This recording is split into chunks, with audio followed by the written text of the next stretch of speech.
Terima kasih Tuhan. Terima kasih Yesus. Terima kasih Tuhan. Terima kasih. Kia karata ramayasi, kia karamayasi. Kia karata ramayasi, kia karamayasi. Terima kasih Tuhan, terima kasih.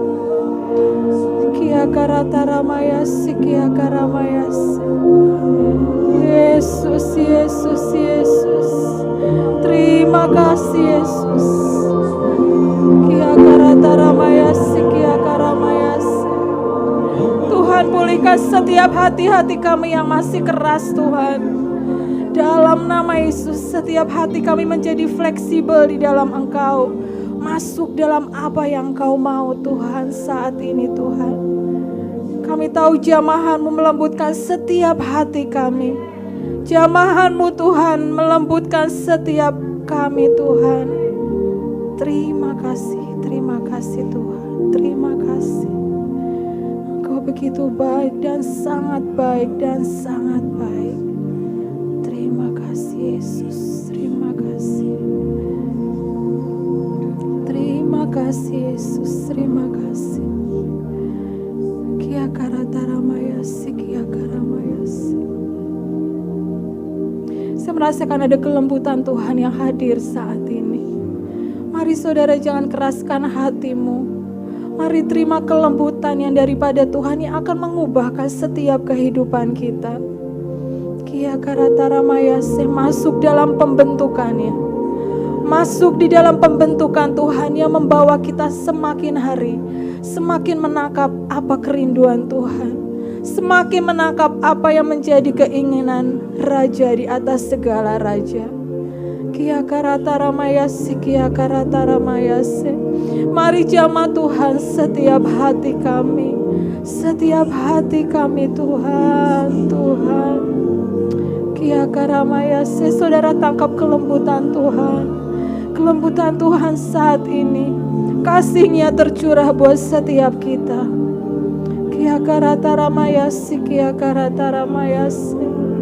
Tuhan, kami rindu Engkau Tuhan. Kami rindu Engkau terus senantiasa dalam kehidupan kami. Kia karata ramayasi, kia karamayasi. Oh Yesus, Yesus, Yesus. Kia karata ramayase. Terima kasih Tuhan, terima kasih Yesus. Yesus, terima kasih Tuhan. Terima kasih Bapa, terima kasih. Kalau sebentar kami mendengarkan firman-Mu Tuhan, biar kami sungguh bisa menangkap apa yang menjadi isi hati-Mu. Kami menyediakan wadah-wadah hidup kami Tuhan, untuk menjadi benih-benih yang bertumbuh subur Tuhan. Kia karata ramayasi, kami serahkan waktu dari awal sampai akhir ke dalam tangan-Mu. Mari Engkau yang bertahta di atas semuanya. Kia karata ramayasi. Terima kasih Bapa. Dalam nama Yesus kami berdoa dan mengucap syukur. Haleluya. Amin.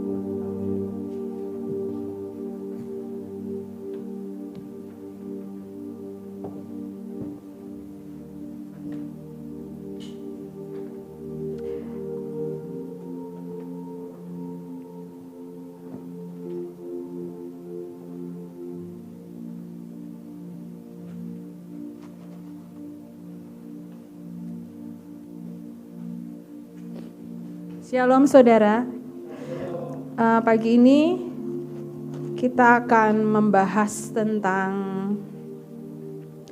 hati yang murni. Ya, tema AOC bulan ini adalah hati yang murni.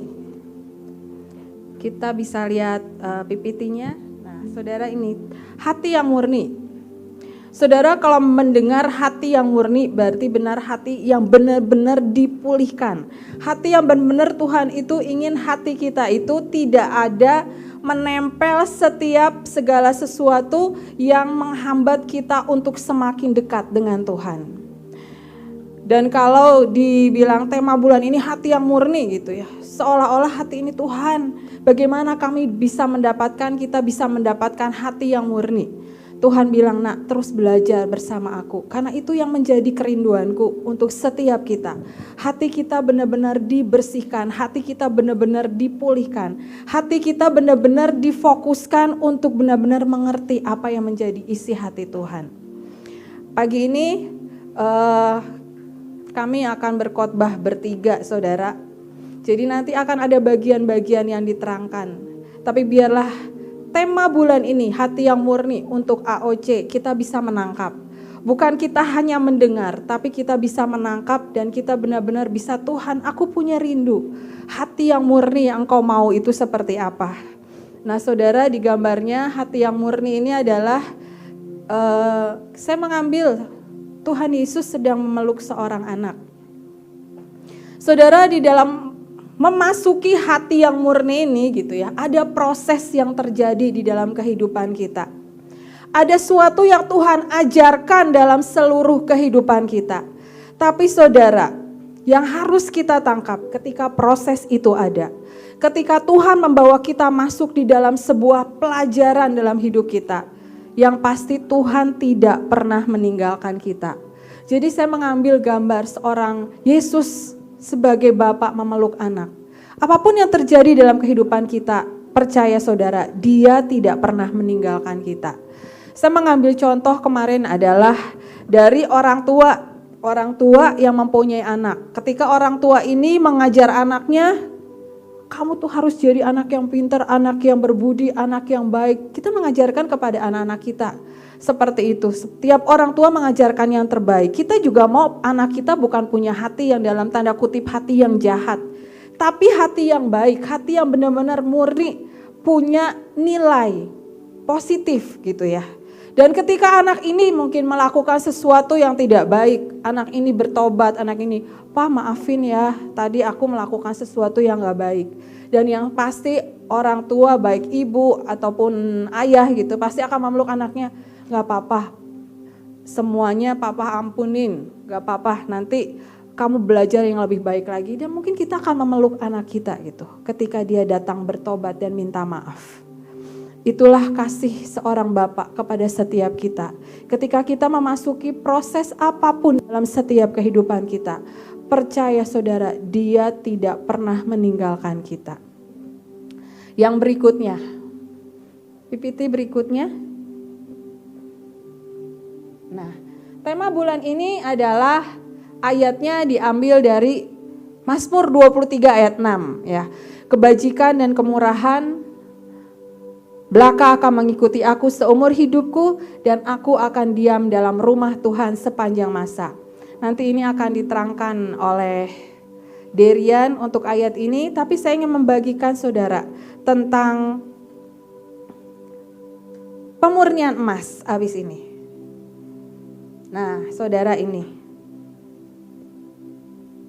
Saudara, ini ada wajah ya. Wajah yang senyum dan susah gitu ya.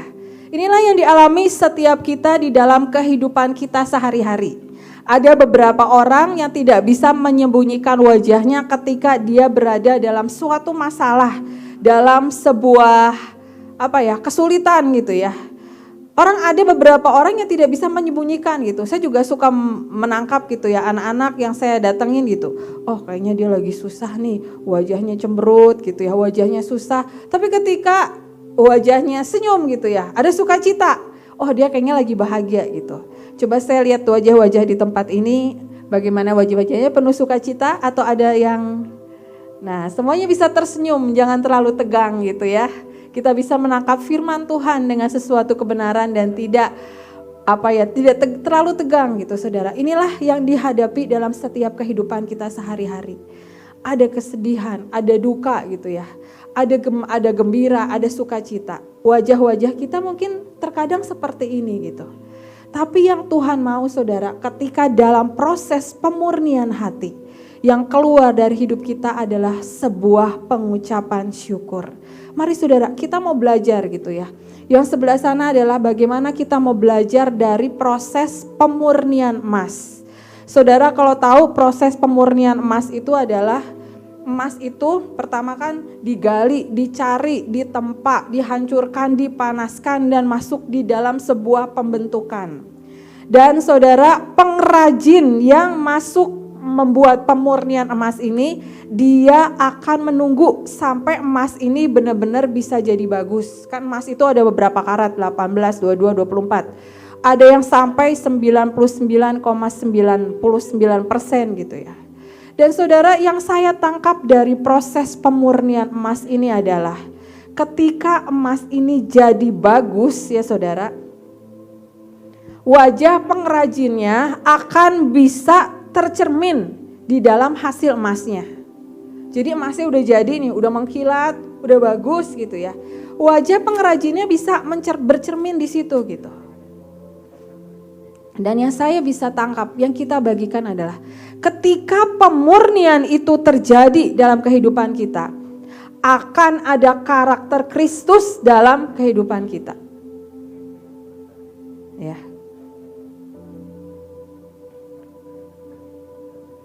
Kita mau belajar saudara, bahwa kita mau belajar dari hati yang murni dari Daud. Ya, coba. Nah, ini saudara. Ya, a man after God's own heart. Ya, Daud itu punya respon hati yang benar. Yang pertama, dikatakan bahwa dalam Mazmur 25 ayat 4, beritahukanlah jalan-jalanmu kepadaku ya Tuhan, tunjukkanlah itu kepadaku. Daud itu saudara, punya hati yang benar-benar mengasihi Tuhan. Dia punya hati yang benar-benar takut akan Tuhan. Daud itu saudara, ketika Tuhan bilang iya, dia akan melakukan iya. Ketika Tuhan berkata tidak, dia akan berkata tidak. Coba bercermin kepada setiap diri kita gitu ya. Saya termasuk orang misalnya gitu ya, kalau ada apa-apa, saya berpikir dulu, Tuhan suruh misalnya sesuatu A gitu ya. Saya berpikir dulu, gimana cara melakukannya ya, gimana gitu. Atau kalau tidak, benar nggak ya gitu. Saya terkadang termasuk orang yang mengolah gitu, mengolah. Mungkin dari antara kita ada yang seperti itu. Tapi satu yang saya tangkap dari Pak Daniel, yang saudara tahu ya. Pak Daniel itu orangnya benar-benar gini, ketika dia mendapatkan A, dia akan A, apapun yang terjadi dia akan A.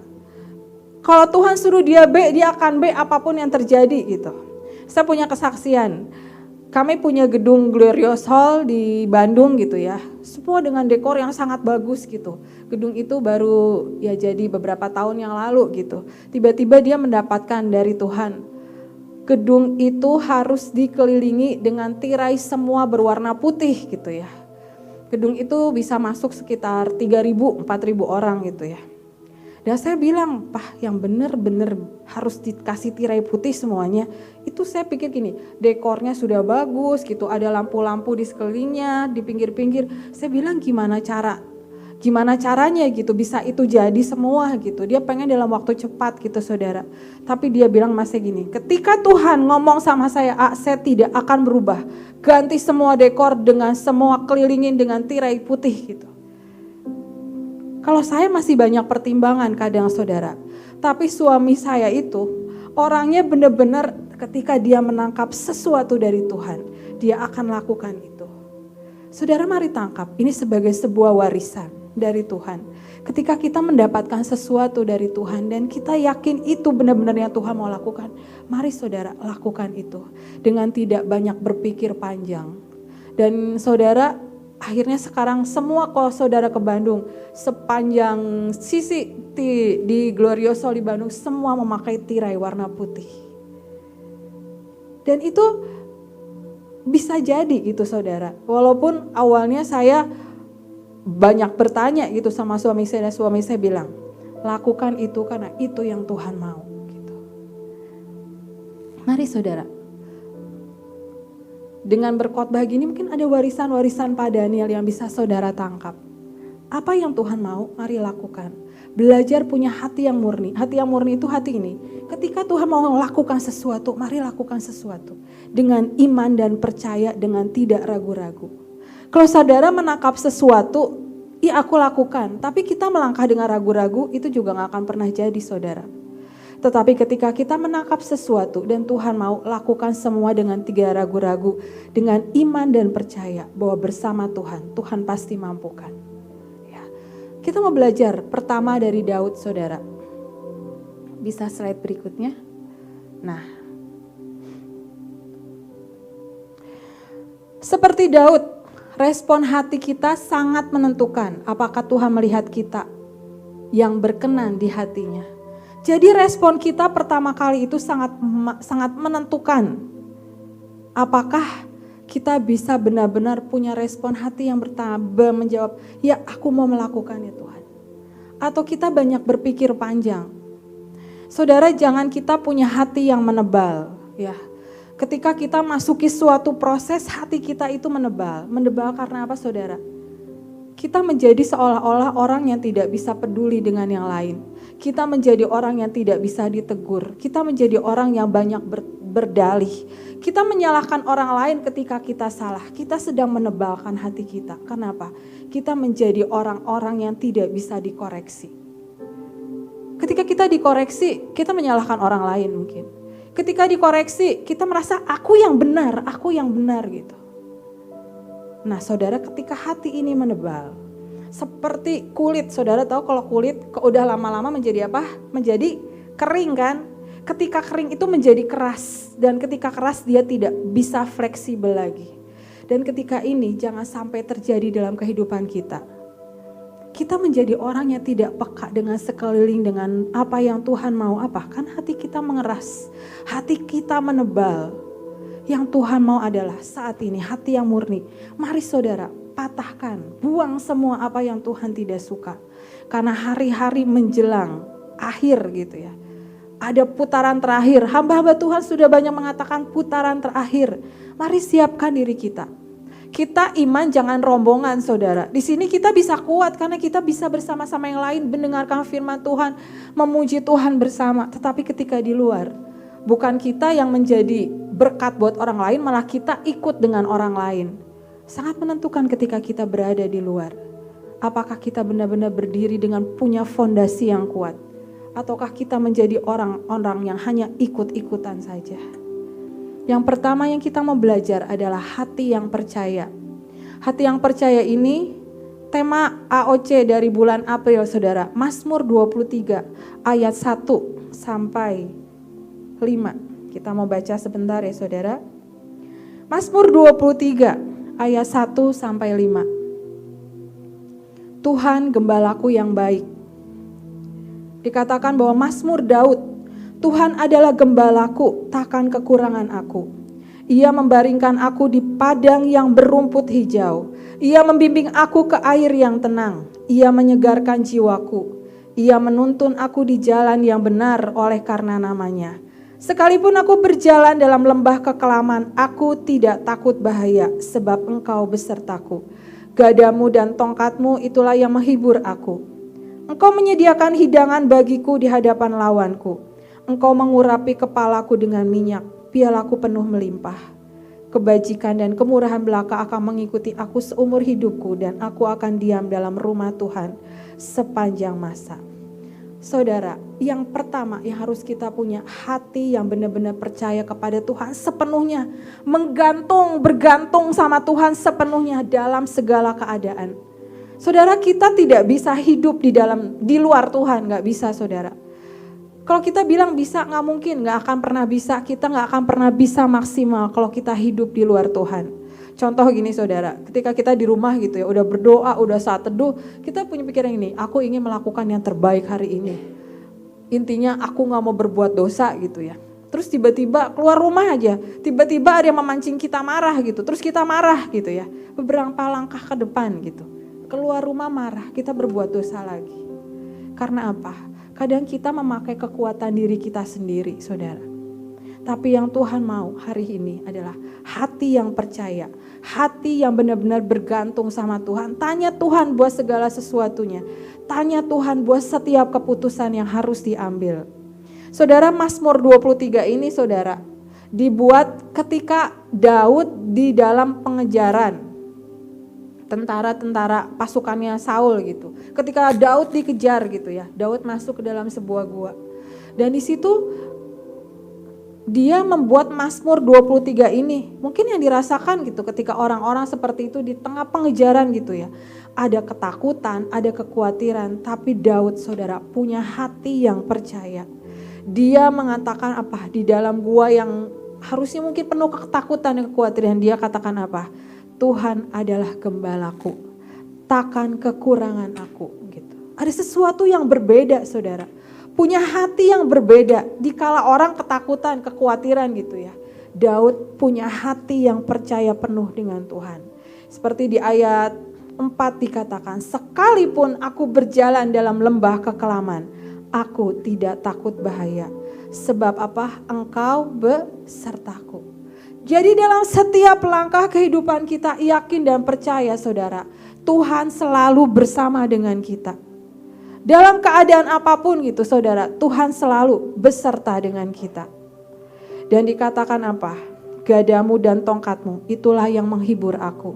Saudara, ada tongkat didikan buat setiap kita. Ketika kita gini, aku pengen berkatnya aja gitu, didikannya gak mau, jangan gitu. Ketika kita masuk di dalam didikan Tuhan, seperti kita tuh sekolah. Nah, kamu harus begini, harus begini, harus begini, harus begini. Mari masuk dalam semua yang Tuhan mau. Hari-hari ini punya hati yang percaya. Terus sampai akhir hidup kita, hati kita yang percaya kepada Tuhan terus diperkokoh dengan punya fondasi yang kuat. Yang kedua saudara, Daud punya hati yang berani. Kita mau baca dalam 1 Samuel 17 ayat 45. Mari buka 1 Samuel 17 ayat 45. Tetapi Daud berkata kepada orang Filistin itu, engkau mendatangi aku dengan pedang dan tombak dan lembing.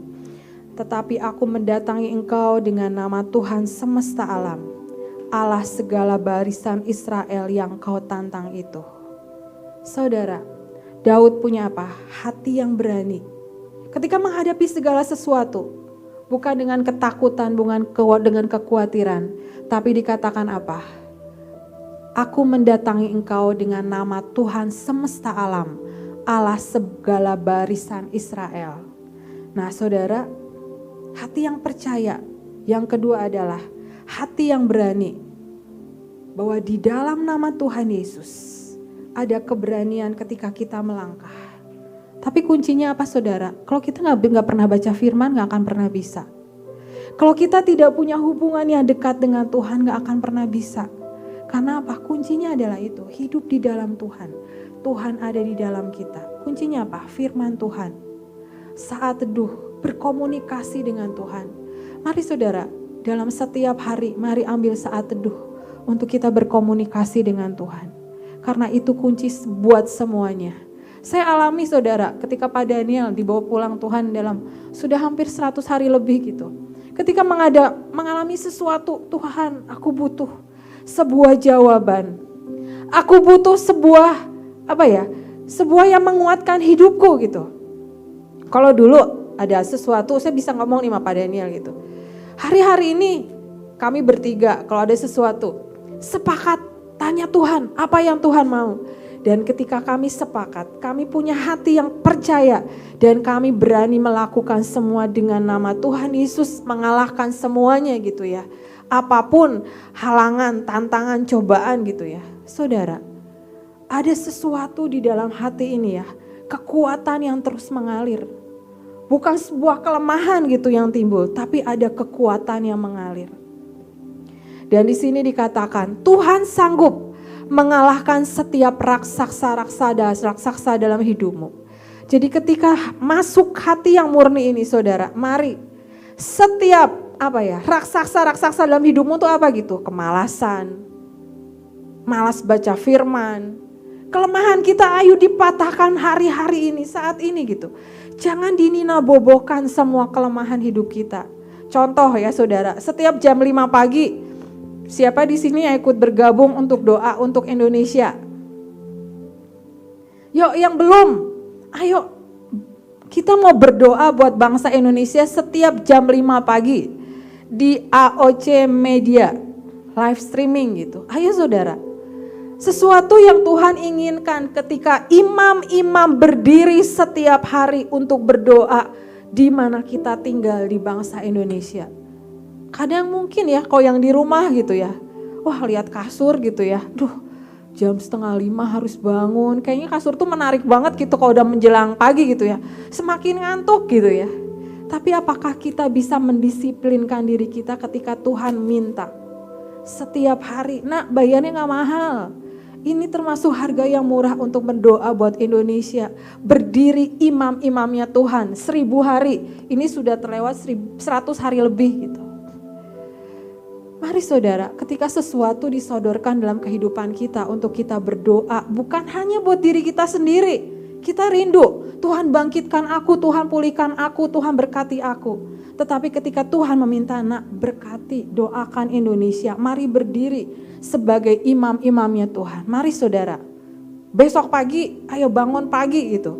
Berdoa, live streaming untuk bangsa Indonesia. Banyak sekali kesaksian-kesaksian yang sudah masuk, kan kita, siapa yang mengalami banyak kesaksian ketika doa jam 5 pagi ini gitu. Ada sesuatu yang terus menempel dalam hidup saya gitu ya. Ada sebuah kesaksian seorang anak, dia tidak pintar. Tapi ketika dia mengikuti doa jam 5 pagi ini saudara, tiba-tiba dia menjadi ranking 1 gitu. Tapi jangan kejar berkatnya. Apa yang menjadi bagian kita, lakukan. Maka berkat akan mengikuti kita. Terus saya pergi juga kemana kemarin gitu ya, pelayanan gitu. Ada seorang anak kecil saudara, dia sebelum doa jam 5 pagi, dia maunya mandi dulu katanya, dia mau memberikan yang terbaik buat Tuhan. Saudara, jangan kalah gitu dengan anak-anak, dengan siapapun.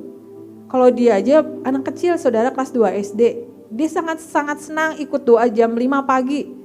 Dia bilang sama mamahnya, mamah mau mandi dulu untuk sebelum ikut doa jam 5 pagi gitu ya. Ayo saudara, setiap kita. Ada lagi saudara di kemarin di pulau, bukan di Jawa, di pulau Sumatera gitu. Dia mengabsen setiap jemaatnya dengan memakai baju rapih. Absennya difoto pakai baju rapih. Katanya berikan yang terbaik kepada Tuhan gitu saudara. Saya bilang jangan sampai absennya foto yang dulu-dulu difotoin gitu ya. Setiap jadi difoto, satu keluarga difoto, absen Pak katanya. Kami sudah berpakaian rapih, kami sudah siap untuk mengikuti ibadah. Dan saya juga sangat menganjurkan kepada setiap kita untuk belajar memberikan yang terbaik buat Tuhan. Bukan kita bangun pagi jam 5 pagi berdoa buat bangsa Indonesia dengan memakai baju tidur dan di kasur buka handphone sambil senderan dan tiba-tiba 10 menit hilang gitu ya ketika berdoa gitu ya. Mari saudara, ketika kita dipercayakan sesuatu, belajar berikan yang terbaik. Berkat gak bisa dihitung yang Tuhan kasih kepada hidup kita. Kalau 1 hari ya saudara, kita bernafas udah dihitung 8 juta bayar gitu untuk oksigen gitu ya. Kita hidup usia kita udah berapa gitu. Dikalikan dengan 8 juta kita gak akan bisa bayar gitu. Dengan semua kebaikan Tuhan. Dengan semua cinta Tuhan buat setiap hidup kita. Jadi ketika Tuhan meminta, ayo imam-imam Tuhan bangkit. Ikut doa jam 5 pagi untuk Indonesia. Dimanapun kita tinggal. Di daerah manapun gitu ya. Kita dipercayakan provinsi apapun, mari saudara. Punya hati yang percaya, punya hati yang berani mengambil keputusan, aku mau ikut untuk berdoa jam 5 pagi. Raksasa-raksasanya apa? Mungkin setiap pagi ngantuk, berlebihan, kemalasan, ataupun apa ya. Kita punya raksasa-raksasa apa? Kemarahan, kesombongan, apapun mari saudara. Mari putuskan setiap kedagingan kita. Ya memang tidak bisa langsung putus gitu ya. Tapi ketika Tuhan ingatkan, aku mau Tuhan, aku mau menjadi orang-orang yang berbeda. Dan ketika kita dimanapun, orang lain yang akan merasakan, oh, kok kamu jadi orang yang berbeda ya? Kok ketika dekat dengan kamu ada sesuatu yang berbeda ya? Itu yang saudara harus kita bagikan kepada orang-orang yang ada di sekeliling kita. Yang ketiga, hati yang selalu mencari isi hati Tuhan. Di dalam 1 Samuel 23 ayat 4 ya, kita mau baca.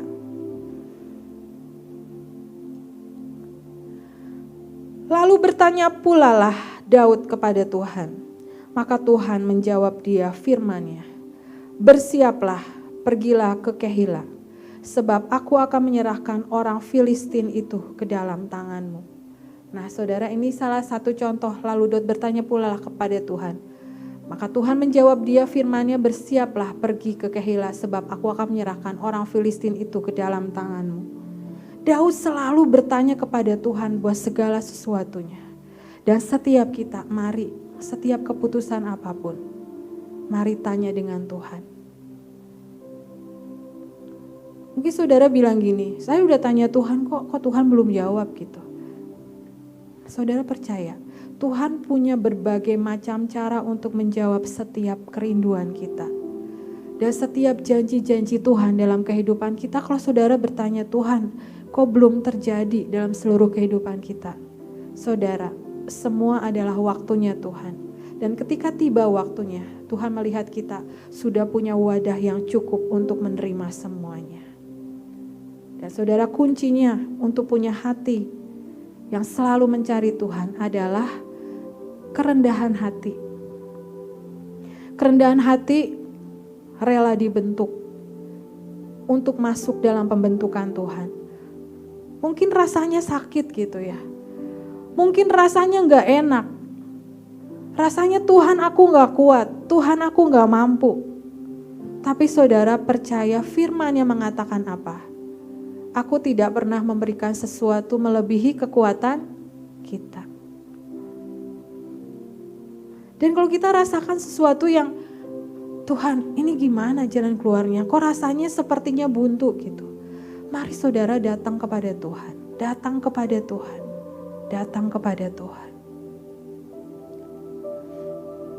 Saudara, saya berbicara lagi tentang hari-hari di mana padanya sudah dipanggil pulang 3 bulan yang lalu gitu ya. Banyak juga hal-hal yang terjadi. Saya pun suka bertanya, Tuhan, ada sesuatu hal yang harus diputuskan, ini seperti apa gitu. Tapi Tuhan selalu berkata, nah kuncinya adalah mari datang kepadaku dan percaya bahwa setiap kita diciptakan Tuhan itu ada tujuannya. Gak pernah Tuhan memberikan kepada hidup kita, kita lahir. Mungkin kita masuk dalam pembentukan Tuhan, aku gak ada tujuan. Tuhan punya tujuan.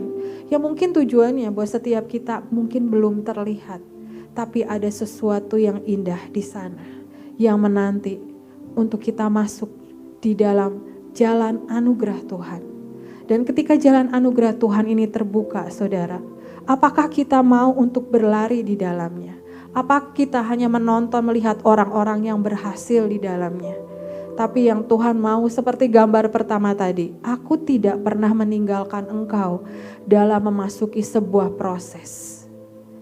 Dan saudara tahu, proses itu yang kita alami gitu ya. Jangan membuat kita jadi lari daripada Tuhan. Karena kita berkata aku tidak kuat. Tapi itu sebenarnya akan membuat kita pipit ya next level di dalam Tuhan. Ya saudara percaya akan membuat kita next level di dalam Tuhan. Mari kejar saudara, semua apapun. Mungkin saudara berkata, Bu, kayaknya kok dengerin khotbah kok mudah, tapi kok ngejalaninnya susah. Mari saudara, jangan pernah ragukan Tuhan. Mari saudara, jangan pernah ragukan Tuhan. Mungkin di sini saya melihat ada hati yang bertanya-tanya, tuh seperti apa sih gitu.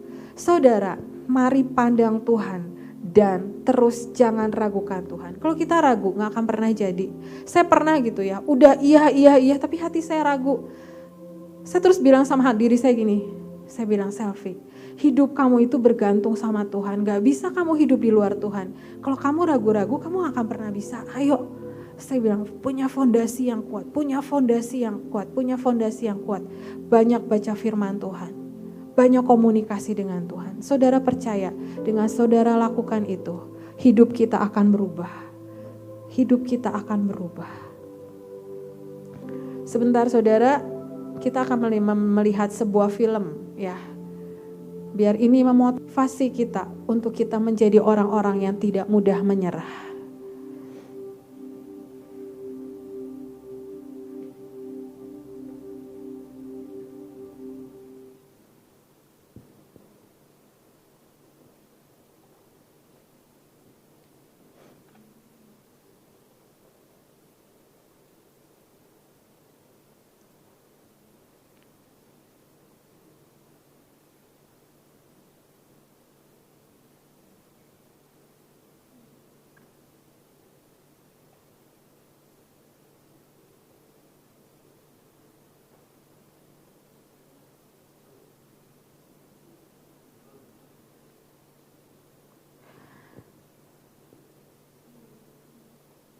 Nah, saudara, ini adalah Derek Raymond mengikuti sebuah pertandingan Olimpiade, kalau nggak salah saudara.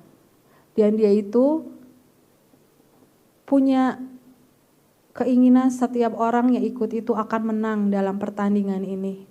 Tapi saudara bisa, ini nggak ada suaranya?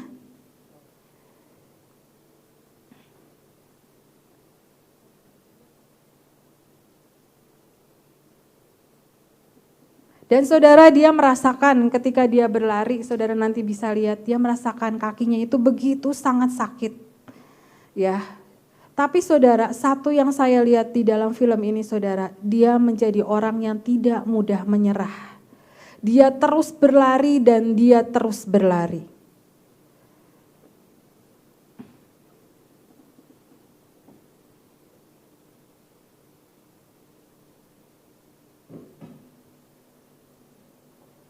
Nah, saudara melihat kesungguhan seseorang muncul menerobos di dalam kerumunan. Nah, lihat saudara, saya bisa menangkap yang Tuhan terangkan ketika kita memasuki sebuah proses. Tuhan tidak pernah meninggalkan kita. Dan dikatakan, nah ayo kamu bisa, kamu pasti bisa.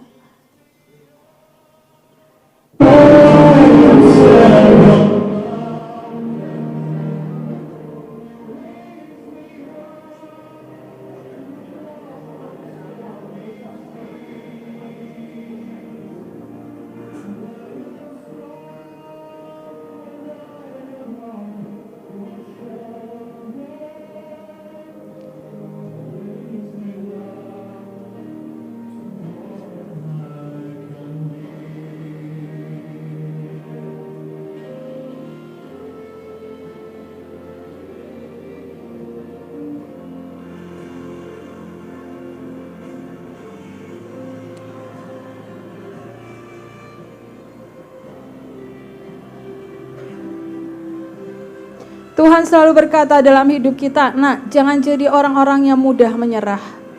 Tapi mari lakukan bersama aku, kita pasti dimampukan melewati segala badai dalam setiap kehidupan kita.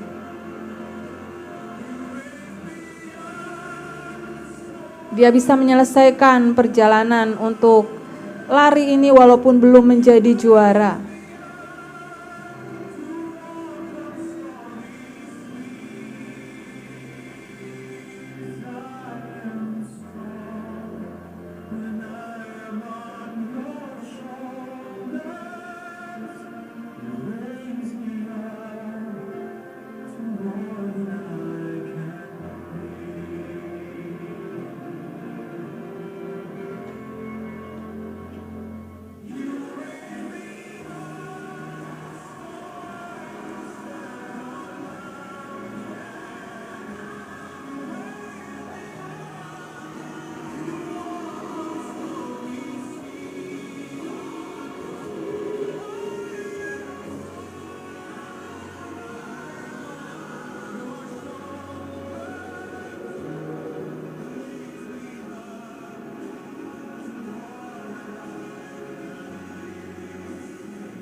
Saudara, Derek Raymond ini terkenal sampai sekarang bukan karena dia menang sebagai juara, tapi karena dia memotivasi orang-orang menjadi orang yang tidak mudah menyerah.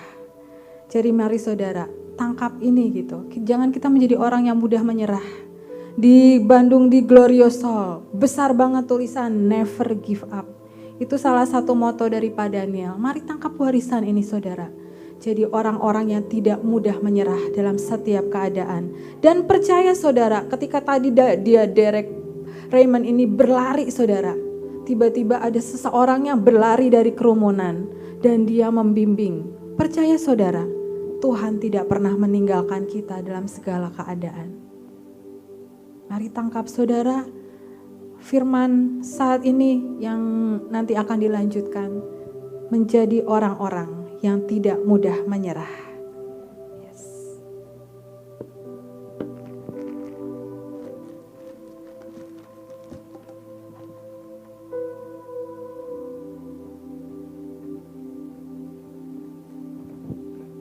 Oke. Saya bagian selanjutnya. Shalom semuanya. Masih semangat?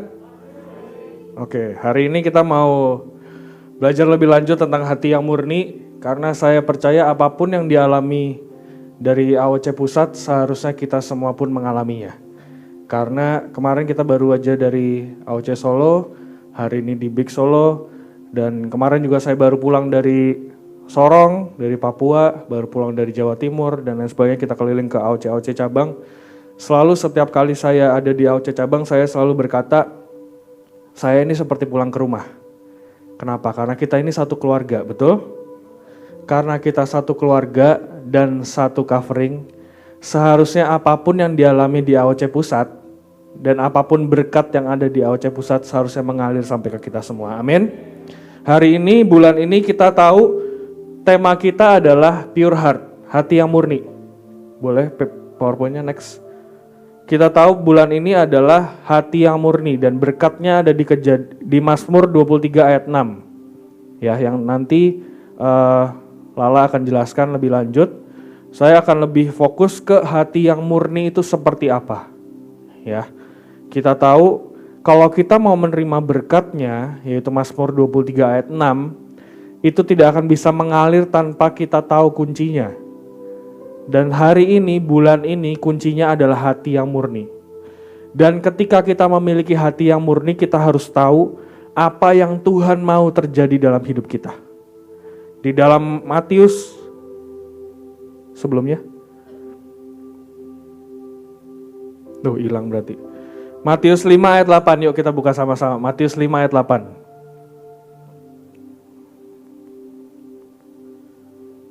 Kita buka sama-sama, ayatnya ada di Matius 5 ayat 8.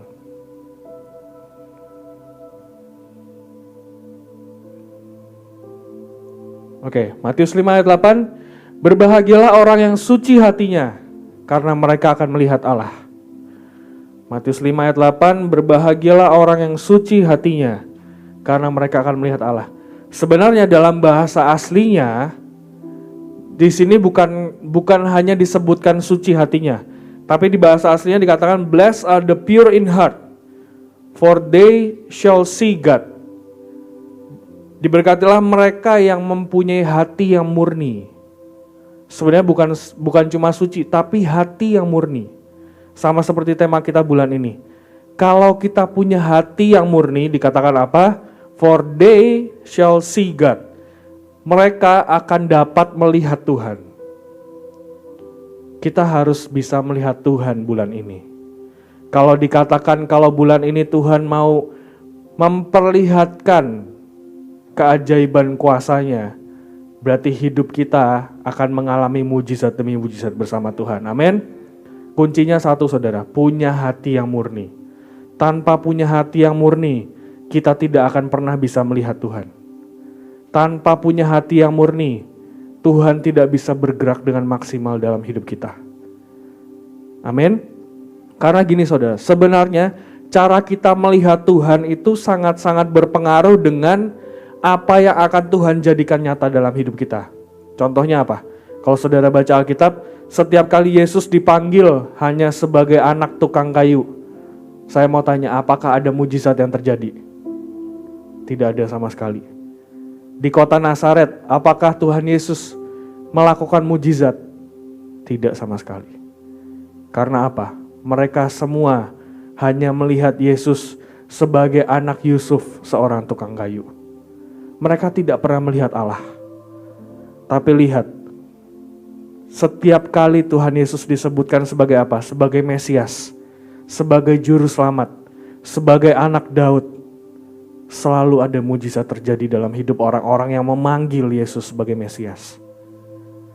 Di dalam Matius juga dikatakan sebenarnya kalau kita lihat Simon, waktu itu Tuhan Yesus sedang berkumpul bersama murid-muridnya, dan waktu itu Tuhan Yesus bertanya, sebenarnya menurut kalian siapa aku? Dan dari semua murid-muridnya, hanya Simon yang berkata. Yang lain berkata, engkau mungkin nabi, engkau mungkin Elia yang akan datang pada akhir zaman dan lain sebagainya. Tapi Simon, perhatikan apa yang dikatakan Simon. Simon berkata apa? Engkau adalah Mesias, anak Allah yang hidup. Dan ketika dia berkata Mesias, ada perubahan terjadi dalam hidupnya. Dari Simon yang artinya hanya mendengar, diganti menjadi Petrus. Yang dikatakan apa?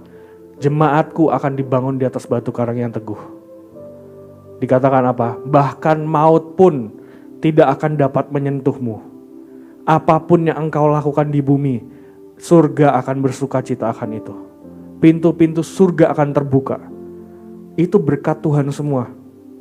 Ketika apa? Ketika Petrus dapat melihat Yesus sebagai Mesias, berkat-berkat itu mengalir, saudara.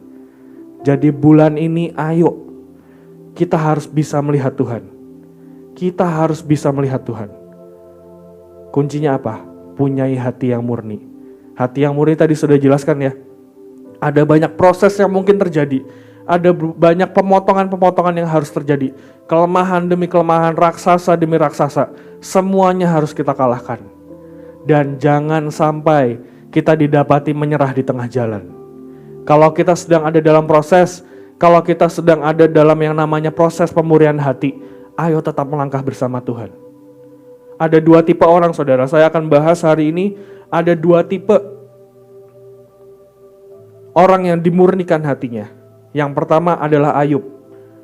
Ya, Ayub itu dikatakan di Ayub 23 ayat 10, karena ia tahu jalan hidupku, seandainya ia menguji aku akan timbul seperti emas.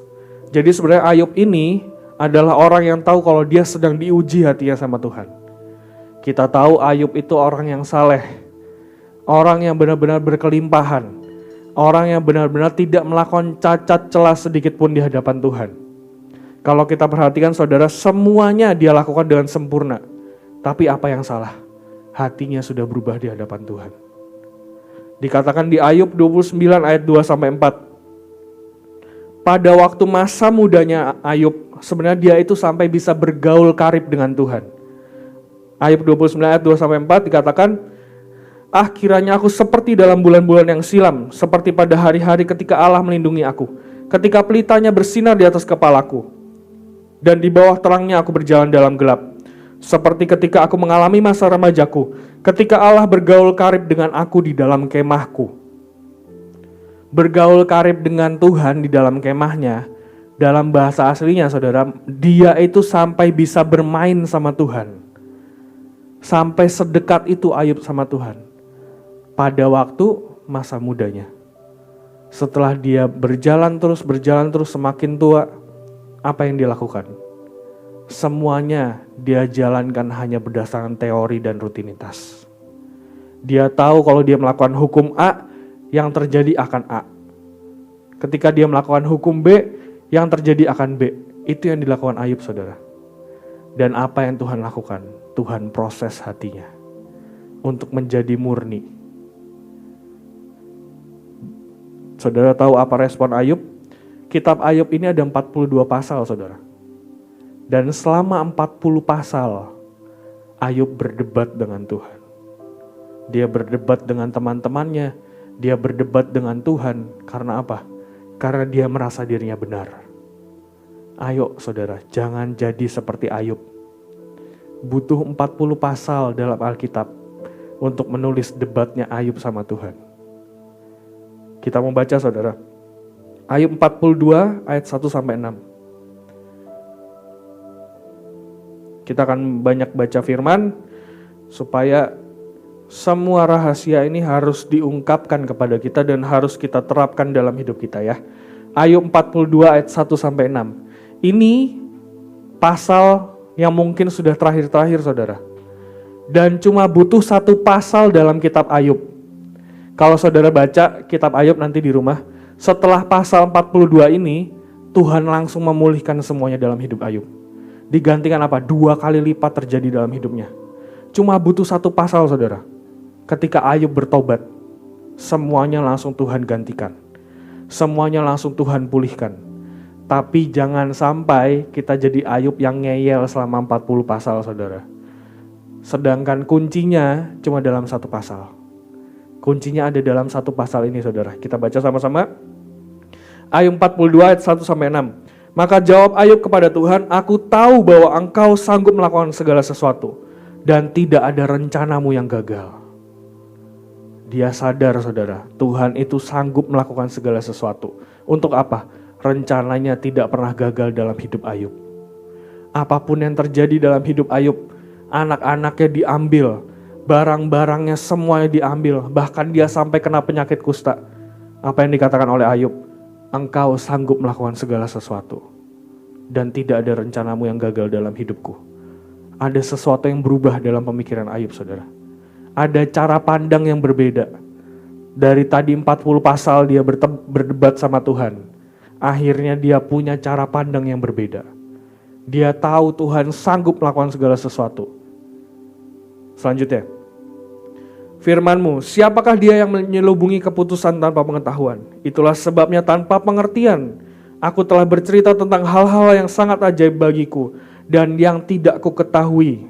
Perhatikan saudara, tanpa pengertian aku telah bercerita. Dia hanya melakukannya saudara, benar-benar hanya rutinitas saja. Tanpa memiliki lagi yang namanya hubungan sama Tuhan. Makanya hatinya harus dimurnikan. Firman-Mu dengarlah, maka akulah yang akan berfirman. Aku akan menanyai engkau supaya engkau memberitahu aku. Perhatikan, hanya dari kata orang saja aku mendengar tentang engkau. Tetapi sekarang mataku sendiri memandang engkau. Tadi di Matius dikatakan apa? Hanya orang yang murni hatinya dapat melihat Tuhan. Ayub 42 ini saudara, di akhir dari kitab Ayub, terjadi perubahan dalam hidup Ayub. Dia akhirnya dapat memandang Tuhan. Karena apa? Dia rela untuk diproses sama Tuhan. Dia rela untuk dijadikan murni kembali sama Tuhan. Selanjutnya, oleh sebab itu aku mencabut perkataanku dan dengan menyesal aku duduk dalam debu dan abu. Kalau saudara baca setelah itu, semuanya digantikan 2 kali lipat sama Tuhan. Ini tipe orang yang pertama saudara. Seperti Ayub. Kadang itu ada orang-orang yang memang harus berbenturan dulu sama Tuhan. Baru sadar. Betul? Seringkali mungkin kita seperti Ayub. Kita diizinkan Tuhan untuk mengalami masalah demi masalah dalam hidup kita. Untuk apa? Untuk cara pandang kita bisa terbuka. Untuk hati kita dapat dimurnikan lagi sama Tuhan. Tapi jangan teladani Ayub saat Ayub berdebat sama Tuhan. Dia butuh waktu yang panjang untuk berdebat sama Tuhan. Coba saudara, kalau dia langsung berkata seperti ini, di mungkin pasal-pasal awal, gak ada lagi itu yang namanya perdebatan 40 pasal saudara. Ketika kita masuk dalam proses pemurnian, ayo jalani dengan hati yang rela sama Tuhan. Karena apa? Ujungnya adalah kebaikan buat kita semua. Dikatakan Tuhan sanggup melakukan segala sesuatu dan tidak ada rencanamu yang gagal dalam hidupku. Itu yang harus terjadi saudara. Kalau kita masuk proses, ayo jalani dengan sukacita. Karena apa? Ujungnya akan menjadi yang terbaik dalam hidup kita. Akan digantikan 2 kali lipat dalam hidup kita. Semuanya akan dipulihkan kembali dalam hidup kita. Ini tipe orang yang pertama saudara. Butuh berdebat dulu sama Tuhan. Butuh ngeyel-ngeyelan dulu sama Tuhan. Butuh dipotong semua kebenarannya dulu. Baru dia bisa tahu. Ternyata Tuhan sanggup melakukan segala sesuatu. Ini yang pertama. Yang kedua, kita akan belajar yang kedua. Gak ada di PowerPoint. Yang kedua adalah Daud. Daud ini saudara, tadi sudah dikatakan oleh Bu Selvi juga, dia dapat melihat yang sebenarnya apa yang orang lain tidak dapat lihat. Daud itu saudara, dia diurapi menjadi raja. Tapi setelahnya, apakah dia langsung menjadi raja? Tidak. Tapi apa yang dilakukan Daud? Dia kembali ke padang gembala. Itu proses pemurnian hati dia, saudara. Bayangkan saudara, zaman dulu di Israel, ketika seseorang diurapi menjadi raja, itu artinya apa? Dia itu adalah raja yang sah atas seluruh Israel. Betul? Ketika Samuel mengurapi Daud, itu ceritanya gini saudara. Saul itu sudah berubah setia sama Tuhan. Setelah itu Samuel bertemu dengan Tuhan dan Tuhan bilang, engkau harus urapi dari anak-anak Isai. Akhirnya dia kembali mencari anak-anak Isai dan semuanya dimajukan dan lain sebagainya. Ketika Daud diurapi menjadi raja, itu tidak ada yang tahu saudara. Tidak ada yang sadar kalau Daud itu setelah dia diurapi menjadi raja, harusnya dia adalah raja yang sah atas seluruh Israel. Bandingkan dengan saat Absalom diurapi menjadi raja. Bahkan Daud aja yang waktu itu menjadi raja, dia langsung kabur dari istananya, betul? Sebegitu besar pengurapan itu saudara. Tapi apa yang terjadi dalam hidup Daud? Ketika dia diurapi menjadi raja, dia harus kembali ke padang gembala. Tidak ada yang sadar kalau dia adalah raja Israel yang sah. Bahkan dikatakan apa? Setelah itu dia menjadi pemain musiknya Saul. Bayangkan saudara, misalkan nih, engkau sudah diurapi menjadi raja, tapi masih ada raja yang memerintah di situlah. Terus yang terjadi adalah tidak ada yang mengenalmu sama sekali, tidak ada yang mengerti kalau engkau sudah diurapi, engkau harus menjadi raja, hamba dari raja yang waktu itu memerintah. Bagaimana hatinya Daud saudara? Itu yang sedang dimurnikan dalam hidup dia. Itu yang sedang dimurnikan dalam hidup dia. Tapi tipe orang yang kedua yang seperti Daud, dia akan tahu apa yang harus dia jalani dalam proses pemurnian. Dia latih dirinya di padang gembala. Dia siapkan hidupnya untuk menjadi raja. Kita baca sama-sama 1 Samuel 16 ayat 11 sampai 13. Ini waktu Samuel mengurapi Daud. 1 Samuel 16 ayat 7 dikatakan, tetapi berfirmanlah Tuhan kepada Samuel, janganlah pandang parasnya atau perawakan yang tinggi, sebab aku telah menolaknya. Bukan yang dilihat manusia, yang dilihat Allah. Manusia melihat apa yang di depan mata, tetapi Tuhan melihat hati. Intinya Tuhan berkata, jangan apa yang kamu lihat, tapi apa yang Tuhan lihat. Nah, kalau Tuhan berkata seperti itu, berarti fisiknya Daud waktu itu seperti apa saudara? Dia tidak layak sama sekali untuk menjadi raja. Dia tidak masuk kriteria untuk menjadi seorang raja.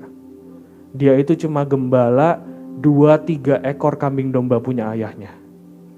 Tidak masuk kriteria sama sekali saudara. Sampai Tuhan aja berkata seperti itu.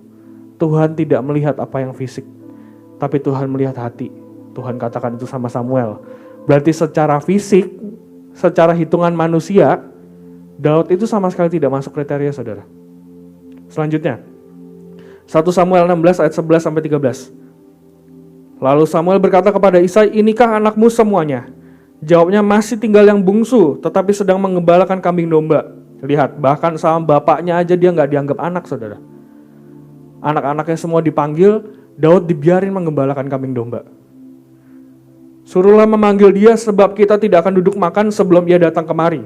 Kemudian disuruhnya lah menjemput dia. Ia kemerah-merahan, matanya indah dan parasnya elok. Apa yang baik dari Daud saat itu saudara? Gantengnya doang saudara. Matanya indah dan parasnya elok. Cuma itu yang bagus dari Daud. Sisanya apa? Dia cuma gembala 2-3 ekor kambing domba.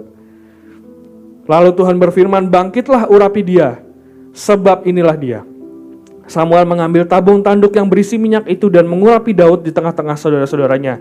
Cuma saudara-saudaranya yang lihat bahwa Daud diurapi. Sejak hari itu dan seterusnya berkuasalah roh Tuhan atas Daud.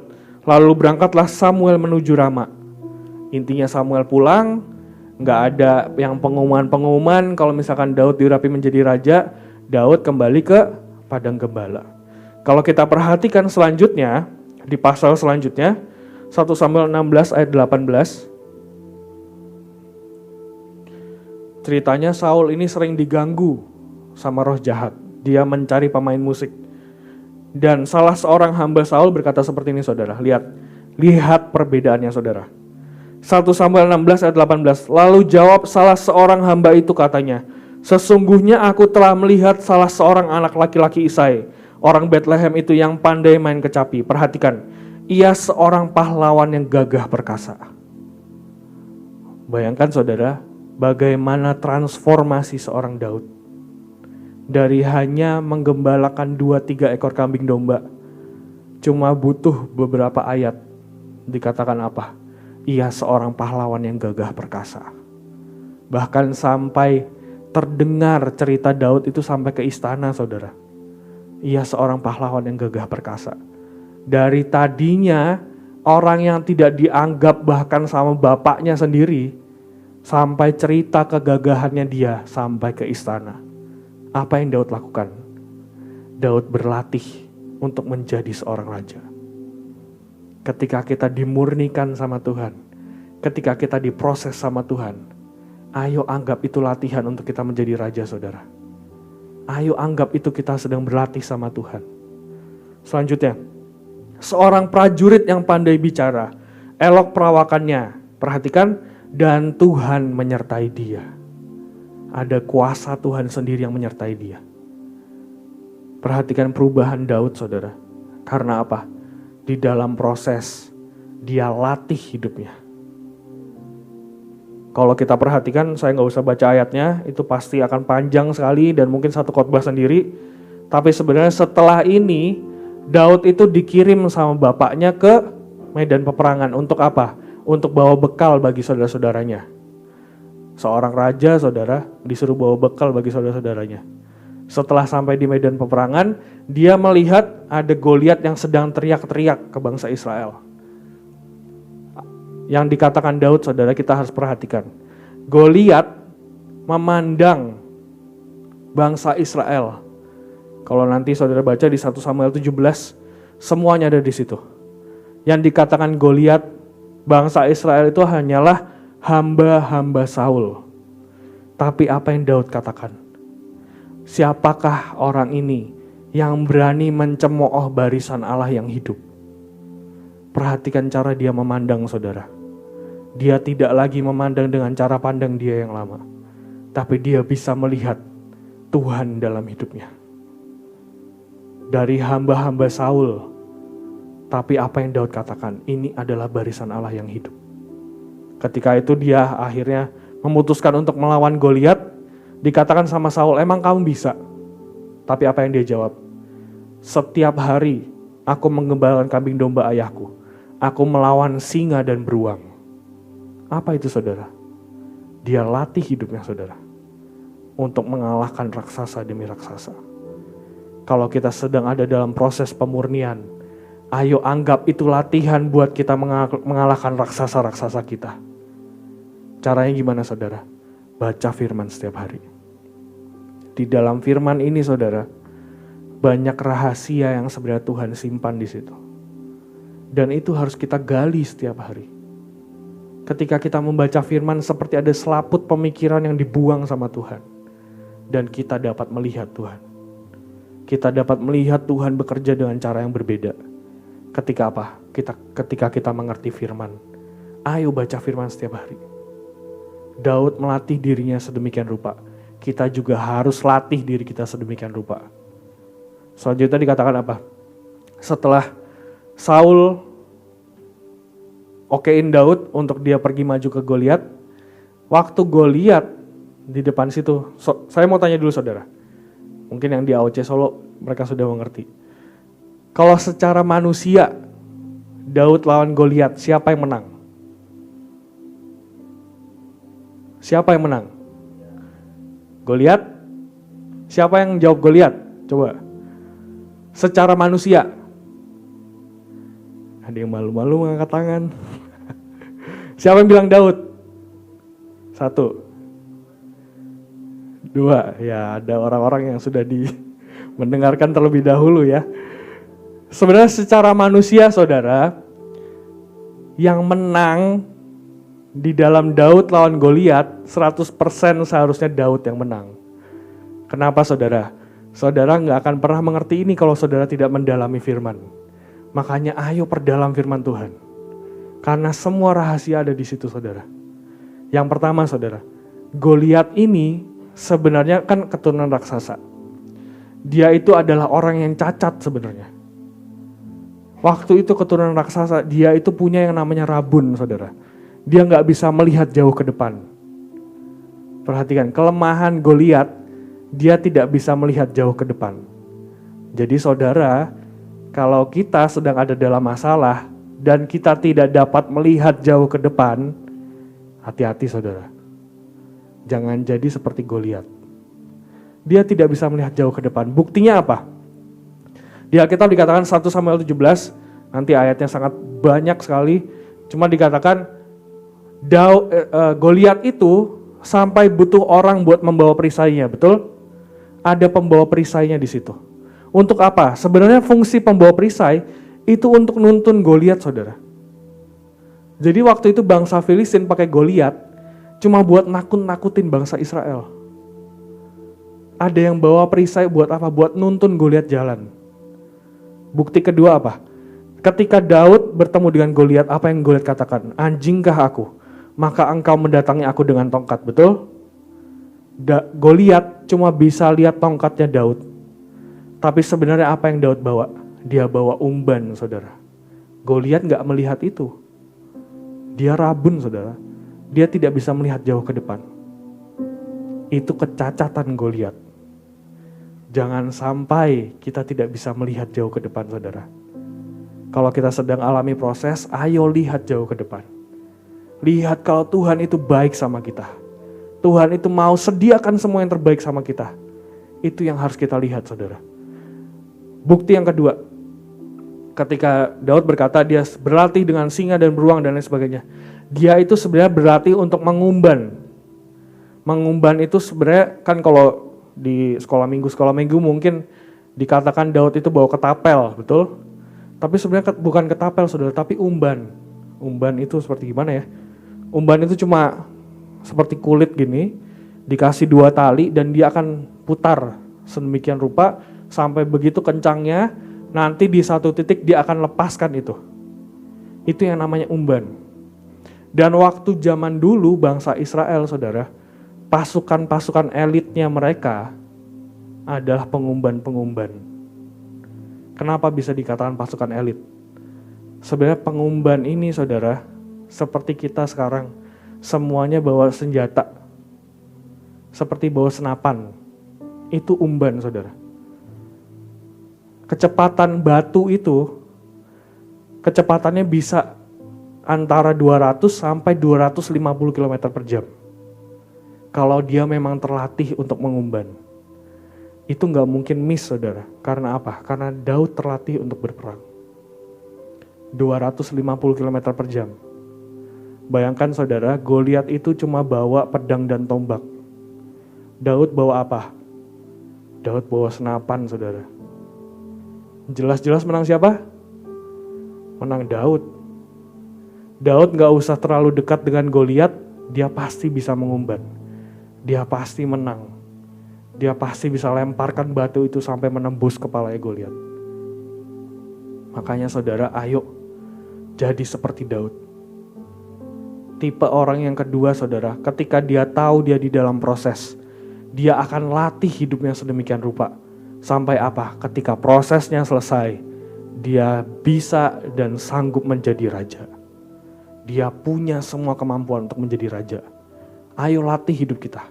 Ayo upgrade diri kita. Kita jadi orang-orang yang seperti Daud. Kita latih hidup kita sedemikian rupa. Sampai benar-benar ketika proses selesai, ketika Tuhan memulihkan kita, kita ini udah siap, saudara. Wadah kita sudah siap. Itu yang harus kita jalani selama hari-hari ke depan. Hari ini kita belajar, saudara, cara pandang kita harus berubah. Ketika kita punya hati yang murni, kita akan dapat melihat Tuhan. Ketika kita dapat melihat Tuhan, semuanya yang terbaik akan dilimpahkan dalam hidup kita. Jangan jadi seperti Ayub, saudara. Dia berdebat terlalu lama sama Tuhan. Dia tidak langsung mengubah cara pikirnya. Ketika dia ubah, baru semuanya dipulihkan. Jadilah seperti Daud. Ketika proses itu datang, ketika pemurnian itu datang, mari punya hati yang mau dididik dengan belajar sama Tuhan. Baca firman setiap hari, punyai hubungan sama Tuhan. Karena hanya dengan dekat sama Tuhan, kita dimampukan untuk melewati semua proses kita. Jangan tolak proses, saudara. Jangan tolak yang namanya proses. Karena kalau kita tolak proses, sampai kapanpun kita akan ketemu dengan masalah yang sama. Ayo jadi lebih baik.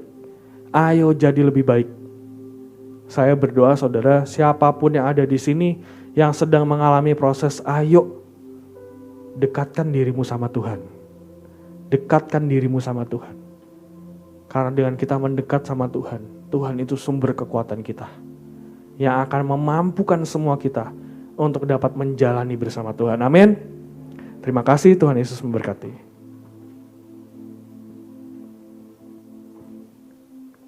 Saya nggak akan lama, saya cuma ingin menutup dengan slide yang pertama aja.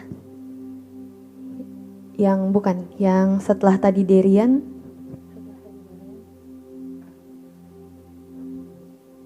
Ya, oke. Tadi kita sudah belajar mengenai proses pemurnian hati, saudara. Dan jangan sampai hanya di situ aja, karena Tuhan sudah menyiapkan berkat yang sangat banyak yang harusnya kita terima di bulan ini. Di bulan ini kita mempunyai sebuah ayat, yaitu dari Mazmur 23 ayat yang ke-6. Saya bacakan. Kebajikan dan kemurahan belaka akan mengikuti aku seumur hidupku, dan aku akan diam dalam rumah Tuhan sepanjang masa. Kebajikan dan kemurahan ini berbicara mengenai yang pertama. Kebajikan adalah arti Ibraninya adalah tov. Kalau saudara pernah ikut ibadah bahtera dulu, tov itu berbicara mengenai segala sesuatu yang terbaik Tuhan sedang siapkan di hari-hari ini untuk setiap kita. Tetapi ada bagian yang harus kita kerjakan. Kita harus memiliki unity dengan Tuhan. Seperti kalau kita ngomong mengenai Mazmur 23 ini adalah sebuah perjalanan kita dengan Tuhan. Dari ayat yang pertama, ayat yang kedua, sampai ayat yang ke-6. Ketika kita sampai ayat yang ke-6, sudah ada sebuah bonding, sudah ada sebuah ikatan, sudah ada sebuah unity yang terbentuk dari seorang gembala dan seekor domba. Maka ketika unity itu terbentuk, ada berkat yang kita terima. Yang pertama adalah segala sesuatu yang terbaik. Tapi jangan lupa untuk terus sepakat dengan Tuhan. Harus terus unity dengan Tuhan. Saya percaya dalam sebuah kesepakatan ada kemenangan besar yang terjadi. Yang kedua adalah kemurahan. Dikatakan kebajikan dan kemurahan belaka akan mengikuti kita seumur hidup kita. Kemurahan itu bahasa Ibrani-nya adalah ceset atau keset. Yang pertama artinya adalah mercy. Mercy itu artinya adalah belas kasihan. Ini bisa dikaitkan ketika kita doa pagi Indonesia setiap hari. Jangan pernah lakukan doa pagi Indonesia dengan sebuah keharusan. Lakukan itu dengan sebuah belas kasihan yang Tuhan berikan untuk jiwa-jiwa. Ketika saya doa, memimpin doa untuk Indonesia, saya ini berkata sama Tuhan. Saya bilang, Tuhan, kok ayah saya ini bisa mempunyai sebuah kerinduan yang luar biasa ya untuk Indonesia. Saya sering bertanya sama Tuhan, Tuhan, kok dalam 100 hari sampai beliau dipanggil Tuhan, kok beliau selalu on time, tetap menghargai isi hatimu untuk Indonesia. Dan Tuhan waktu itu cuma berkata, nak, mau gak engkau merasakan sedikit belas kasihan yang aku punya untuk bangsamu, untuk bangsa Indonesia. Saya melihat ada sebuah cahaya itu masuk ke dalam hati saya ketika setelah ayah saya dipanggil pulang sekitar 3 hari kemudian. Ketika cahaya itu masuk, kalau saudara sering lihat, saya ini langsung menghadap tabut ke belakang. Saya menghadap tabut, saya bawa peta Indonesia. Dan di saat itu saya cuma merasakan belas kasihan yang tidak pernah habis. Saya cuma bisa menangis dan tidak bisa berkata apapun. Dan Roh Kudus mengingatkan, ini hanya sebesar kecilnya yang Tuhan berikan kepadamu. Belas kasihan untuk jiwa-jiwa itu seperti apa? Saya percaya Tuhan sangat-sangat mengasihi bangsa Indonesia. Tapi bagian kepada kita, bagian untuk setiap kita. Apakah kita mau sungguh-sungguh berdiri bagi bangsa ini? Ataukah kita hanya melakukan setiap hari doa untuk Indonesia dengan sebuah rutinitas dan tanpa pengertian apapun? Kita yang tinggal, saudara, di bangsa ini, Tuhan melihat dari atas dan Tuhan tetap mengasihi bangsa ini. Tetapi ada bagian yang harus kita lakukan, yaitu untuk berdiri bagi bangsa ini dan menahan setiap bencana. Kalau bukan kita, siapa lagi? Karena kita yang tinggal di bangsa Indonesia. Itu salah satu arti dari belas kasihan. Yang kedua adalah kemurahan itu artinya favor of God and man. Perkenanan dari Tuhan dan manusia. Ketika kita mempunyai perkenanan dari Tuhan dan manusia, orang-orang di sekitar kita akan merasakan sebuah hal yang berbeda dari hidup kita. Akan banyak terobosan, akan banyak kemudahan yang Tuhan berikan. Baik itu untuk bisnis, untuk keluarga, untuk apapun yang kita lakukan. Yang ketiga adalah kasih setia Tuhan. Kasih itu bukan selamanya berbicara tentang hal yang baik-baik aja. Kasih setia Tuhan itu bisa juga berbicara mengenai karena Tuhan sangat mengasihi kita, Tuhan merelakan kita menjalani proses. Yang tadi sudah di-sharingkan oleh Ibu Selvi dan Derian, Tuhan rela karena mengasihi kita, Dia membuat kita memasuki proses-proses kehidupan. Dan setelah proses kehidupan itu selesai, kita menjadi mutiara-mutiaranya Tuhan. Jadi jangan pernah ketika Tuhan memasukkan kita ke dalam sebuah proses, kita bilang Tuhan itu jahat. Justru kebalik, Tuhan sangat mengasihi setiap kita.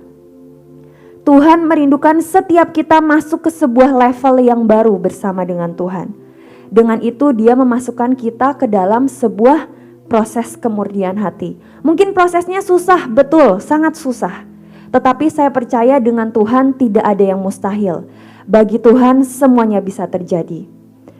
Kebajikan dan kemurahan bisa ada di level kemurnian hati. Ketika sudah ada proses pemurnian hati, kita bisa melihat surga menyentuh dengan bumi. Saya percaya setiap kita mempunyai janji-janji Tuhan dalam hidup setiap kita. Mungkin janji-janji itu belum tergenapi pada saat hari ini. Tetapi percaya bahwa ketika kita melihat surga menyentuh dengan bumi, penggenapan setiap janji itu akan terjadi dalam kehidupan setiap kita. Tetapi ada bagian yang harus kita lakukan. Jangan pernah berharap dan hanya membuka tangan bahwa berkat itu akan datang. Tetap lakukan bagian kita dan Tuhan akan tetap melakukan bagiannya. Di saat Tuhan melihat fondasi kita sudah kuat, Tuhan akan melimpahkan semua berkat yang terbaik yang dikatakan Tov. Tetapi ketika Tuhan melihat fondasi kita belum kuat dan mungkin Tuhan berkata, oh jika aku memberikan berkat ini, justru berkat ini yang akan membunuh seseorang.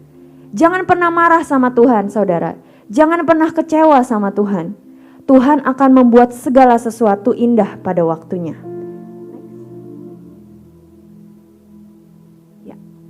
Hati yang murni juga berbicara mengenai ayat yang Mazmur 23 ayat yang ke-6 dari yang B-nya adalah, dan aku akan diam di dalam rumah Tuhan sepanjang masa. Ketika kita diam di dalam rumah Tuhan sepanjang masa, ada pemeliharaan Tuhan yang sempurna. Ada pengcoveran yang sempurna yang dari Tuhan. Tetapi apakah setiap kita mau untuk duduk diam di kaki Tuhan? Ataukah kita masih mempunyai ego sendiri? Keinginan kita yang terjadi bukan keinginan Tuhan. Saya sering banget untuk setiap doa pagi saya sering berkata, Tuhan biar apa yang menjadi kerinduanmu menjadi kerinduan hatiku. Kita sudah hidup di dalam putaran terakhir. Kalau saudara sering dengar khotbah, banyak hamba Tuhan sering khotbah mengenai putaran terakhir. Ini masa sebelum masa pengangkatan katanya.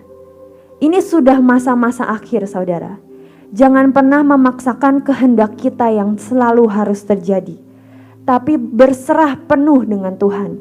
Percaya sama gembala kita, percaya sama Tuhan. Bahwa apapun yang Ia lakukan semuanya akan baik. Mempunyai keintiman lebih lagi dan kita harus kembali pada level keintiman yang seharusnya kita ada. Saya percaya seperti ini. Ketika kita mempunyai sebuah tema yang baru, yaitu hati yang murni. Itu adalah sebuah proses di mana Tuhan menginginkan kita ambil, masuk ke dalamnya dan Tuhan bawa kita ke dalam level keintiman yang baru bersama dengan Tuhan. Jangan pernah hanya mempunyai sebuah tema hati yang murni, oh iya saya punya hati yang murni Tuhan. Jangan saudara. Ketika Tuhan ingin memberikan hati yang murni, otomatis Tuhan ingin memberikan sesuatu yang lebih buat kehidupan setiap kita. Tuhan ingin kita berada di sebuah level yang lebih tinggi lagi. Tuhan ingin setiap kita masuk ke sebuah pintu yang baru, masuk ke sebuah lahan yang baru. Maka harus terjadi proses kemurnian yang dari Tuhan. Seperti yang dikatakan Daud, sebab lebih baik 1 hari berada di hadirat Tuhan dibanding 1000 hari di tempat yang lain. Kalau kita di AOC, kita kan adalah imam-imam Tuhan. Justru bait Allah adalah rumah kita. Cintai hadirat Tuhan. Jangan pernah hanya datang untuk bergereja atau mungkin untuk melayani Tuhan karena rutinitas. Karena sudah setiap minggu melakukan itu. Datanglah ke hadirat Tuhan dengan sebuah hati yang bersyukur. Saya sangat mengalami ada sebuah kekuatan dari sebuah ucapan syukur. Proses pemurnian hati ini saya dan keluarga juga sangat merasakan. Saya menutup dengan sebuah kesaksian. Proses pemurnian hati ini saya dan keluarga sangat merasakan saudara. Dimana ketika ayah saya, Pak Daniel dipanggil Tuhan pulang, menurut saya itu adalah suatu proses yang harus kita jalani gitu. Saya ini dari dulu, kalau saudara sering lihat di Bahtera atau di acara KKR, ayah saya itu akan selalu berkata sama saya kalau, "Lah, suatu hari nanti kamu ya yang harus meneruskan," gitu. Saya ini selalu ada di balik beliau gitu. Kalau misalnya dilihat itu, saya selalu berdiri di belakangnya. Ketika saya disodorkan mic, saya ini orangnya kurang percaya diri saudara. Jadi saya akan selalu berkata, "Pah, biar papa saja yang melakukan itu semua," gitu. Mungkin ketika beliau masih ada, beliau ini kan kadang suka nggak tega gitu. Kadang beliau suka ngomong, "Lah, nanti 15 menit kemudian kamu yang nerusin khotbah papa ya," katanya. Nanti ketika 10 menit atau 5 menit sebelumnya saya akan berkata, "Pah, Lala belum siap, nanti papa aja yang khotbah ya." Mungkin karena hati seorang ayah nggak tega, jadi dia akan selalu berkata, "Ya, nanti aku yang khotbah sampai akhir," gitu. Tapi ketika beliau sudah dipanggil Tuhan pulang, saya nggak punya kesempatan lain saudara. Saya hanya punya sebuah kesempatan di mana saya harus meneruskan apa yang menjadi jejak warisan beliau. Saya percaya ini adalah sebuah proses kemurnian yang saya alami dan keluarga saya alami gitu. Tetapi nggak berhenti di situ. Ketika saya mulai percaya sama Tuhan, ketika saya mulai berkata, "Tuhan, kalau memang Engkau harus memasukkan kami dalam sebuah proses kemurnian ini, saya percaya pemeliharaan yang sempurna itu akan sangat nyata buat keluarga kami. Bukan hanya terus diproses, tapi ketika kita masuk ke dalam proses Tuhan, ada penyertaan dan pemeliharaan Tuhan yang sempurna." Dan sampai hari ini sangat banyak mujizat yang kami alami, sangat banyak keajaiban Tuhan yang kami alami. Dimulai dari pembayaran Glorious Hall saudara. Kalau saudara sering lihat, kami ibadah setiap Senin di Glorious Hall. Di sana itu kami masih harus membayar beberapa uang sewa yang harus kami lunaskan. Di zaman ayah saya, beliau ini selalu setiap bulan itu selalu mentok gitu kadang. Beliau selalu berusaha, "Tuhan, gimana ya cara membayar?" gitu. Saya sering melihat beliau tuh kadang keningnya berkerut dan lain-lain gitu. Tetapi yang kita lihat sampai hari ini, bahkan kami Tuhan percayakan bisa melunaskan itu setiap bulan tanpa sebuah kesusahan satu kali pun. Itu yang kami rasakan sampai hari ini gitu. Bahkan terkadang kami juga terheran-heran gitu. Saya dan ibu saya tuh kadang suka terheran-heran, kok bisa ya gitu. Itu bukan dari sebuah pemberian yang tiba-tiba besar, enggak. Itu dari persembahan jemaat saudara. Setiap minggu itu kita kumpulkan jadi satu, dan pada saat waktunya kita harus bayar, kita bisa melunaskan bahkan masih berlimpah untuk memenuhi setiap kebutuhan yang lain. Terus untuk wedding saya juga, ketika saya melihat ayah saya dipanggil Tuhan pulang, saya merasa semua impian saya, semua keinginan saya, semua cita-cita tuh hilang begitu saja gitu. Seperti sebuah gas yang hilang gitu. Tetapi Tuhan itu ngomong dengan sangat jelas, "Nak, aku tidak akan pernah membiarkan engkau kekurangan. Mungkin jalannya susah," katanya, "tetapi pemeliharaanku akan tetap sempurna untuk hidupmu." Saya menjalani hari demi hari sebelum hari saya wedding, dan Tuhan mencukupi semuanya dengan begitu rupa. ada banyak mujizat yang terjadi, bahkan sampai hal terkecil. Saya ini kan weddingnya dimajukan 1 bulan saudara, bukan 1 minggu, 1 bulan. Dan beberapa vendor itu ayah saya sudah taken kontrak semuanya, dia yang sudah milih semua vendor. Jadi vendornya itu adalah vendor yang terbaik yang Kota Bandung punya gitu. Dan sejujurnya secara finansial kan sebenarnya ayah saya semua yang tanggung. Tapi ketika ayah saya dibawa pulang, saya cukup gentar gitu. Tuhan, ini gimana ya? Bagaimana melunaskan semuanya? Saya nggak mungkin cancel karena udah DP ada yang masuk. Bahkan cincin saya aja saudara itu sebenarnya tidak bisa jadi karena harus dimajukan 1 bulan. Saya tanya sama tokonya, bisa nggak dimajuin? Mereka berkata, bisa, tanggal 15 Agustus katanya. Saya bilang saya menikahnya tanggal 15 Agustus bu. Masa saya pakai cincinnya sore-sore kan nggak bisa. Tapi Tuhan rekayasakan semuanya begitu rupa. Ada seseorang tiba-tiba menelpon saya disuruh Tuhan memberikan sepasang cincin buat kamu katanya. Padahal saya nggak kenal sama sekali awalnya. Saya angkat teleponnya, dia lumayan berumur, sudah lumayan berumur. Dan dia cuma bilang, non saya mau kasih sepasang cincin ya buat kamu, saya disuruh Tuhan. Gitu. Dimulai dari hal terkecil saya sangat menyadari bahwa ada seorang gembala yang tidak akan pernah membiarkan domba-dombanya kekurangan. Sampai di akhir wedding selesai pun semua sudah terbayar lunas dan bahkan kami bisa menabung dari sisanya gitu. Saya sungguh merasakan, kami sekeluarga sungguh merasakan sampai hari ini penyertaan Tuhan yang sempurna. Walaupun mungkin prosesnya berat saudara, kalau dibilang berat sangat-sangat berat gitu. Dan kami juga masih menjalani hari demi hari bersama dengan Tuhan.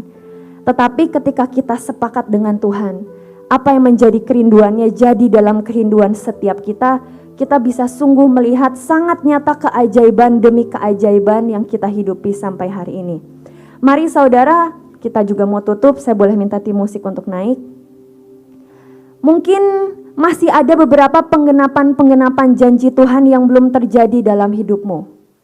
Jika engkau diingatkan Tuhan, mari di bulan ini minta sama-sama dengan Tuhan untuk jadikan setiap penggenapan janji itu nyata dalam hidup setiap kita. Saya percaya ini adalah bulan di mana kita ambil ayat Mazmur 23 yang ke-6.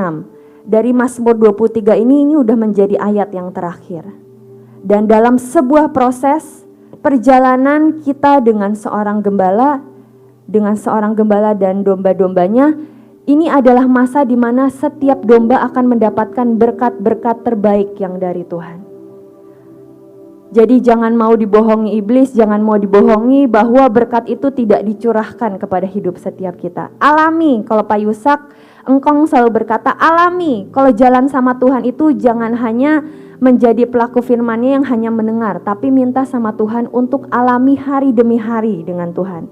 Pak Yusak sering bilang pas butuh pas ada katanya. Itu yang selama ini kita alami. Pas kita butuh Tuhan menyediakan semuanya. Mari kita bangkit berdiri, kita mau sama-sama nyanyikan Kau di Dalamku.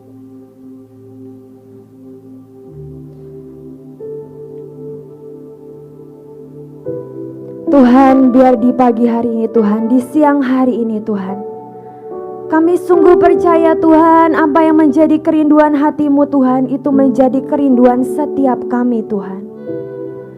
Tuhan, biar Engkau yang memenuhi apa yang sudah Engkau katakan. Biar penyertaan yang sempurna, pemeliharaan yang sempurna akan kami dapatkan Tuhan.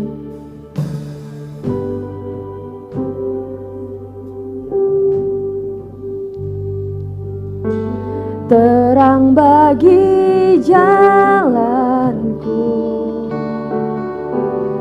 kasih-Mu yang bawaku melangkah derat dengan hati-Mu. Tuhan, biar seperti lagu ini Tuhan. Ketika kami tinggal di dalam Engkau dan Engkau di dalam kami Tuhan, ada sebuah unity yang terjalin Tuhan.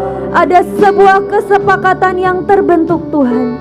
Dan kami percaya Tuhan, ada kemenangan besar yang kami akan terima bersama dengan Engkau di bulan ini Tuhan. Kau di dalamku dan ku di dalam-Mu Tuhan. Tuhan, ini doa setiap kami Tuhan. Ini kerinduan setiap hati kami Tuhan, untuk kami selalu ada di hadirat-Mu Tuhan, untuk kami selalu ada di dalam-Mu dan Engkau di dalam kami Tuhan.